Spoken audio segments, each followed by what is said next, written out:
खोटं आडनाव, खरं प्रेम. एका अतिशय श्रीमंत उद्योगपतीची मुलगी होती अनन्या. तिचं आयुष्य ऐश्वर्याने भरलेलं होतं.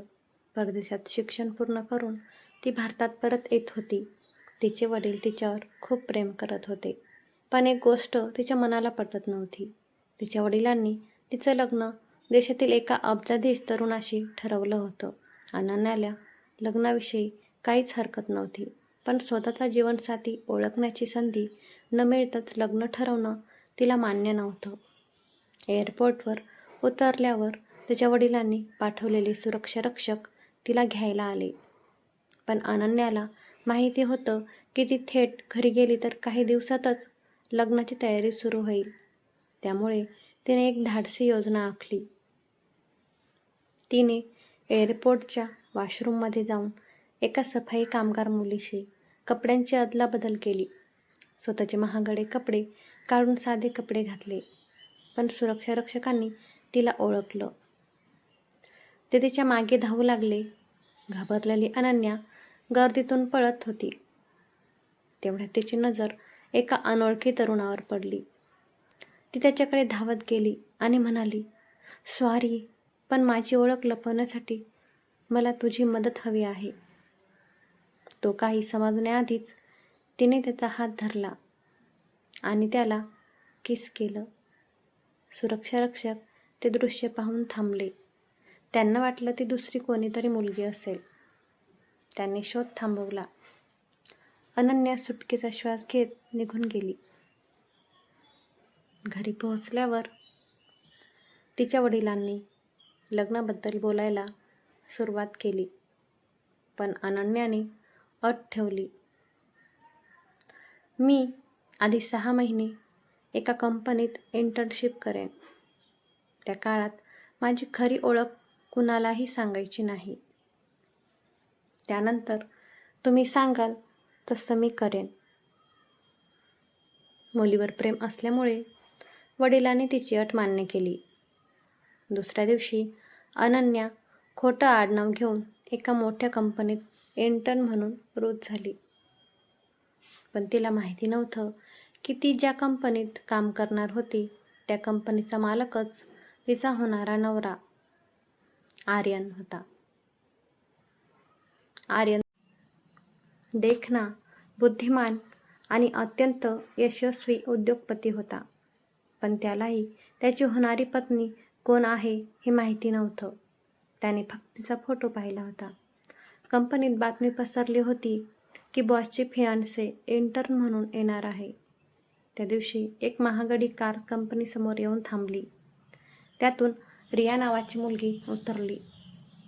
ती मध्यमवर्गीय घरची होती, पण खूपच महत्त्वाकांक्षी आणि स्वार्थी होती.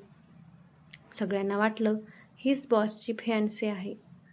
काही मिनिटांनी अनन्या तिच्या साध्या स्कूटीवर आली. तिच्याकडे कुणाचंच लक्ष गेलं नाही. ऑफिसमधल्या लोकांनी रियाला विशेष आदर दिला. तिला वेगळी केबिन, खास कॉफी आणि विशेष वागणूक मिळाली. तर अनन्याला फाईल्स लावायला, कॉफी आणायला आणि छोट्या मोठ्या कामांसाठी पळवलं जाऊ लागलं. रिया हळूहळू या गैरसमजाचा फायदा घ्यायला लागली. ती स्वतःला आर्यनचे फियांसे असल्यासारखं वागवू लागली. "मी भविष्यात या कंपनीची मालकीण होणार आहे," ती सगळ्यांसमोर सांगायची. काही कर्मचारी तिची खुशामत करायचे. पण अनन्या मात्र शांत होती. तिने कधीच स्वतःची ओळख सांगितली नाही. तिला लोकांना त्यांच्या वागण्यावरून ओळखायचं होतं.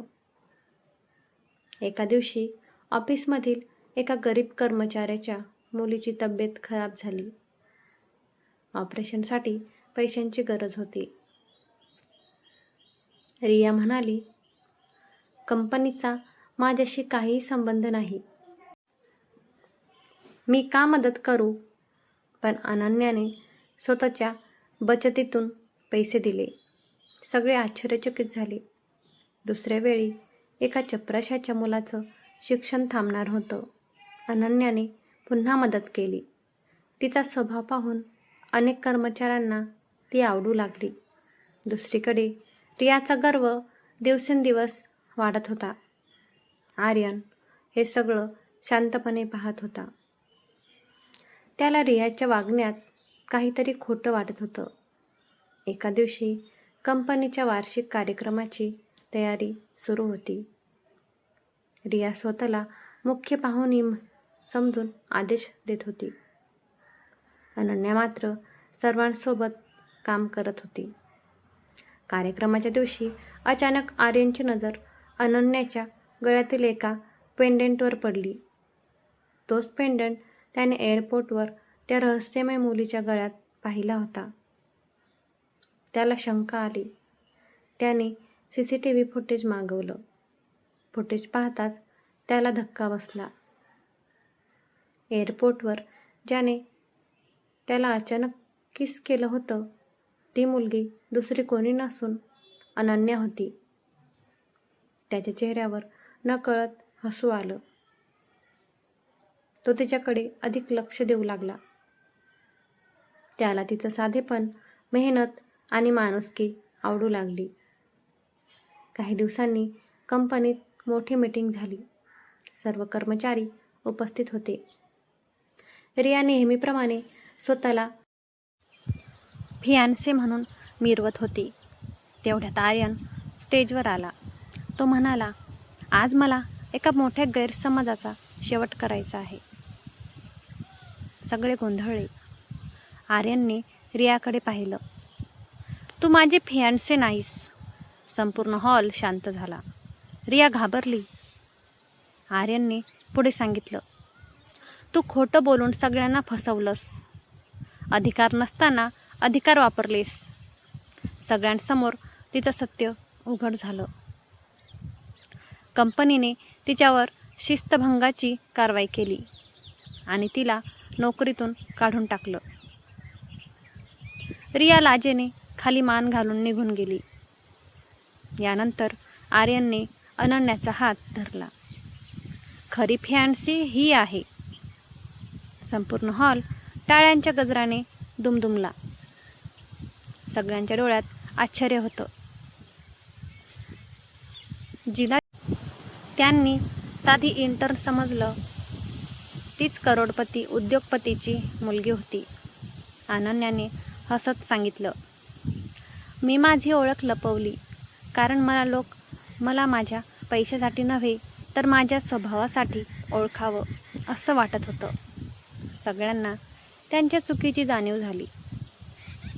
आर्यनने तिच्याकडे पाहून विचारलं, त्या दिवशी एअरपोर्टवर मला किस का केलंस? अनन्या लाजली. कारण माझ्याकडे दुसरा पर्याय नव्हता.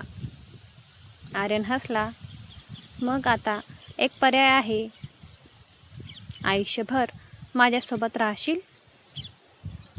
अनन्याने होकारार्थी मान हलवली.